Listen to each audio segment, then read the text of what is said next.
Medical college student হওয়ার পরেও আমাদের উপরে এভাবে অতর্কিত সেনাবাহিনী হামলা চালালো।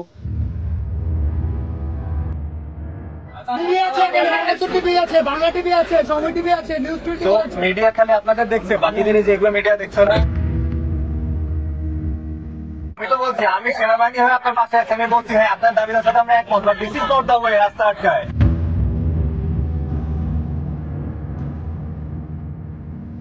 আপনারা দেখছেন এই যে কোন একটা রোগী, ঠিক আছে, এই যে আপনার রাস্তা আটকেছে, কিছু ট্যাঙ্কিটা নষ্ট হয় নাই, কিছু ট্যাঙ্কিটা নষ্ট হয় নাই, তাহলে এই ট্যাঙ্কি নষ্ট করার অধিকার কি আপনাদের আছে আমাকে বলে?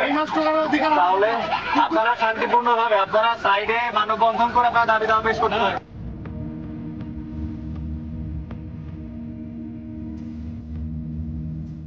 আমাদের শিক্ষার্থী ছেলে এবং মেয়ে উভয়ের উপরে হামলা চালানো হলো।